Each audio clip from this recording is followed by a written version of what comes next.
Yo, what is up guys, it's Pedro here, and in today's video I'll be talking about Eric Bieniemy and how some Washington Commanders players are turning on him, and I'll talk about the possibility of him being the Commanders head coach next year, or if he has a future here. If you guys are new, make sure to subscribe, hit that like button, and the notification bell as well. It helps out a ton, and check out BetUS, link in the description. Okay, so we're back, and we'll talk about Bieniemy for a little bit more, then we're going to get into an injury update for the Commanders and Dolphins game that is on this Sunday. So we still got a game going on this week, but yeah, overall, I think Bieniemy, he still has 5 weeks. He still has 5 weeks. If he does really well with these 5 weeks, that can definitely change some things in some people's mind. Maybe you feel okay about him being your coordinator next year. Because again, he has had some good games. He really has. A couple of the Eagles games, the Seahawks game was good. He's had some really good games as a play caller, but he's also had some really bad games. And this is his first year fully calling plays. So you kind of expect those, ups and downs. And if this was year 1 or year 2 of the Rivera era, I would not be calling to necessarily fire Bieniemy after this year. I would be like, okay, let's give him another year. But you're bringing in a new regime, you might as well just completely start fresh. And that's kind of my opinion on the situation. But I don't really agree with these players complaining about his coaching style and how they're being a little bit too hard on him. I don't know. Maybe there's stuff behind the scenes that we don't really know. And yeah. Okay, injury report. Forbes out. James Smith-Williams out. Tyler Larson questionable. Alex Arma's good to go. So another game without Forbes. That's what? 2 in a row? Maybe 3. I think that's 2 in a row without Forbes, because I think he got hurt in he played in the Seahawks game and then got hurt in the Giants game, but still played and then didn't play in the Cowboys game. So 2 games in a row. Rivera says he'll probably come back at some point this year. And then Teron Armstead, Chris Brooks, Lester Cotton, Javon Holland, who's a great free safety, Robert Jones, Kendall Lamb, all questionable. I have no idea. I haven't been plugged in terms of these injuries because, yeah, if we were in the playoff hunt, I would be, but I really don't care. I could care less if Robert Jones is playing or Lester Cotton is playing or Chris Brooks is playing. It's not going to have a huge effect. Teron Armstead could.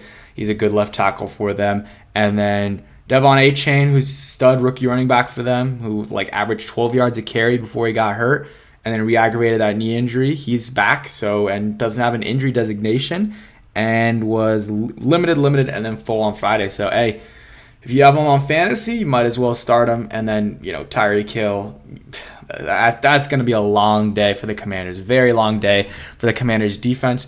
But, hey, best case scenario at this point in the season for the Commanders is they lose, let's say, 34-31 against the Dolphins. Sam Howell throws, 3 touchdowns, 300 yards. And Jahan Dotson looks good. Terry looks good. Brian Robinson looks good. Maybe Cole Turner looks good too. All the young guys looking good, but especially Howell and a loss is what you want. Because really the thing you got to get out of the season is see if Howell's your franchise quarterback. If he continues to play well, you feel good about him going into the season, you can help him with the top 5 pick, getting offensive lineman or something like that for him. So that's why, I'm not going to be I'm not going to be happy if we win. I'm not going to be happy if we win because it's a meaningless game at this point. Cowboys is a little bit different on Thanksgiving. Wouldn't have minded a win there, but at this point in the season's gone. Even if we went out, we still maybe wouldn't make the playoffs, and of course we're not winning out. But it is what it is. If you guys are new, make sure to subscribe, hit that like button. Hope you guys enjoyed that video. Might be doing a stream tomorrow night, just talking about the game and talking about stuff in general, but we will see. Peace, guys. BetUS, America's favorite sports book, where you can bet on everything, anytime. Sportsbook, casino, horse racing, live betting, and more. We have the best bonuses in the industry. That's right, get a 125% sign-up bonus. And to celebrate our 30-year anniversary, we are giving up to 30 risk-free bets, a truck, Super Bowl tickets, and more. Don't miss out. Play smart. Join now. BetUS, where the game begins. So make sure you guys check out BetUS, link in the description. If you use that link, you get 125% first time deposit match. They're reliable, they've got great customer service, and they have so many different sports that you can bet on. So make sure you guys check them out, link in the description, and bet responsibly. So recently, there have been reports about Eric Bieniemy and some of the Commanders players and how there's been a little bit of friction between those two sides. And obviously, a lot of people remember the report during training camp where a few players had an issue with Eric Bieniemy's coaching style, and a lot of them thought he was a little bit too hard on them.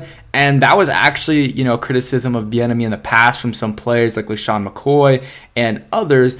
But in the summer, we're kind of like, we brushed off, like, come on, like, why are these players being a little bit soft? But now it's happening again. So let's go ahead and read some of these reports. So John Kine mentioned that there are players that wish Rivera would take back some of the power given to Bieniemy. That is definitely key, as that's a big statement right there. And then, Grant Paulson has heard the Commanders' offensive players wouldn't give Eric Bieniemy a ringing endorsement to be the next head coach. I'm not sure his style works in today's NFL as we think it might. And if we remember correctly, Scott Turner, when he was the offensive coordinator here in his last year, the last few weeks, there was more and more things coming out from players. First, it started to be like anonymously, and then like you would hear like Logan Thomas's wife go out and say something on Insta or Facebook or whatever, and then some players start to throw a little bit shade at the coaches. So I could see that start to happen with Eric Bieniemy at the end of the year if things really go off the rails the last few weeks this season. I think the jury is still out on Eric Bieniemy. We've got 5 games left in the season. He's had some really good games for the Commanders. He's also had some really, really bad games. The Giants games, both of those were not great. The Bills game wasn't great. Cowboys game was not great at all. And yeah, just some of his adjustments aren't great. So I am kind of this whole season have been against him being the head coach next year. I don't really want EB to be the next head coach. Obviously, I want whoever we hire as a general manager to choose the head coach. And if that's Eric Bieniemy, okay, I'm not going to be happy with it, but I'll trust the process. Something that would be more realistic would be offensive coordinator. I still don't see that as likely. I really think next year is going to be a completely new slate. I think it'll be a totally new slate for the Commanders. I think they'll have a new GM. I think they'll have a completely new front office. They'll have a new offensive coordinator, head coach, defensive coordinator. Like, very few coaches will be back. Maybe a couple assistants. Maybe.